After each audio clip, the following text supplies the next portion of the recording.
Tecno Spark 9T 4 মাস পরেও এই মোবাইলটির review দেওয়ার একটাই কারণ, এখন পর্যন্ত 15,000 টাকার মধ্যে যতগুলো মোবাইল মার্কেটে অ্যাভেলেবেল আছে তার মধ্যে আমার মতে এটা সেরা মোবাইল। কেন এবং কি ফিচার আছে এই মোবাইলটিতে, যার কারণে অন্যান্য মোবাইল থেকে এই মোবাইলটি অনেকটা আলাদা। বিস্তারিত জানতে হলে আমাদের সাথেই থাকুন।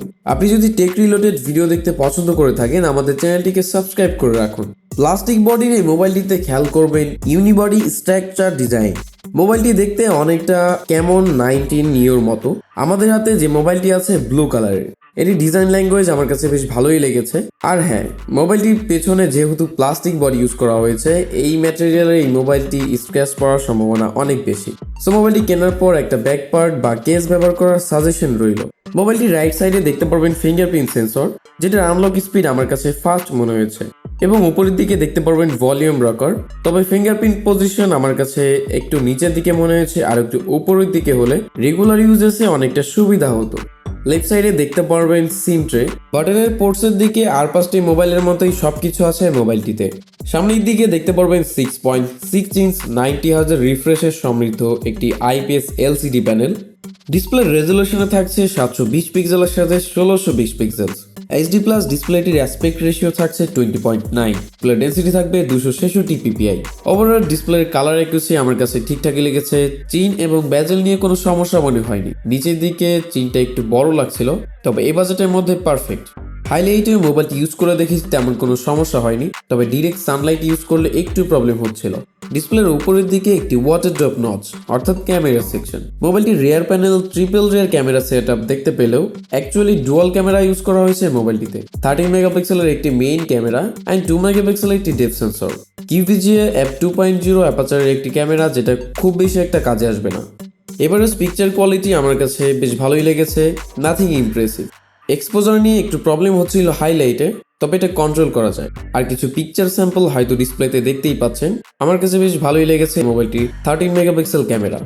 মোবাইলটি দিয়ে 1080p 30 fps এ ভিডিও রেকর্ড করতে পারবেন, তবে স্লো মোশনে 240 fps দিয়ে ভিডিও রেকর্ড করার পর আমার কাছে মনে হয়েছে যে কিছুটা হলেও আলাদা আর 5টি মোবাইল থেকে।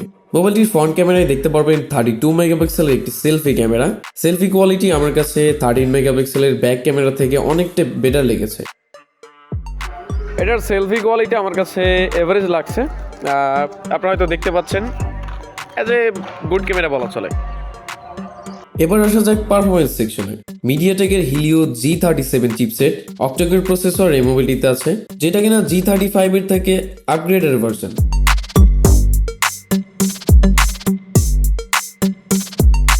4.2 GHz Cortex A53 and 4.1 GHz Cortex A53। G35 থেকে এটার পারফরমেন্স লাইটলি বুস্ট করা হয়েছে এবং জিপিইউতে থাকছে PowerVR G8320। মোবাইলটিতে পাবজি গেম খেলার জন্য ট্রাই করেছিলাম। ব্যালেন্স গ্রাফিক্স এবং মিডিয়াম ফ্রেম রেটে সাপোর্ট করছিল, তবে বেশ কিছু ল্যাগিং অ্যান্ড স্টার্টারিং দেখার পর মনে হয়নি এই মোবাইলটি দিয়ে পাবজি মোবাইল খেলা যাবে।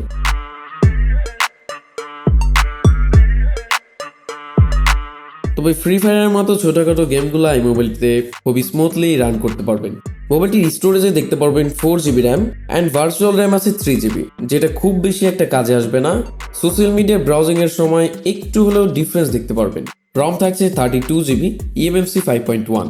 মোবাইলটির সফটওয়্যার অপটিমাইজেশন আমার কাছে বেশ ভালোই লেগেছে। অ্যান্ড্রয়েড 12 বেসড, iOS 8.6, অনেকটা লাইট ওয়েট এই মোবাইলটির জন্য।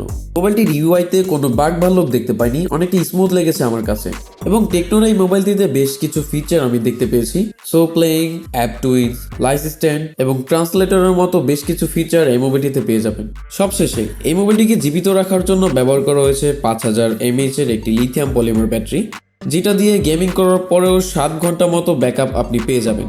এবং নর্মাল ইউজারের সোশ্যাল মিডিয়া অ্যাপস, ক্যামেরা দিয়ে কিছু পিকচার তোলা, মিউজিক ভিডিও প্লে করা, ইডিসিতে 1D+ ব্যাকআপ পেয়ে যাবেন।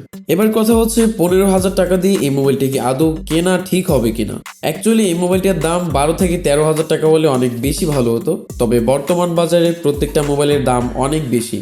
সেই দিক দিয়ে বিবেচনা করলে 15,000 টাকার মধ্যে এই মোবাইলটি পারফেক্ট, আপনি চাইলে পারচেজ করতে পারবেন।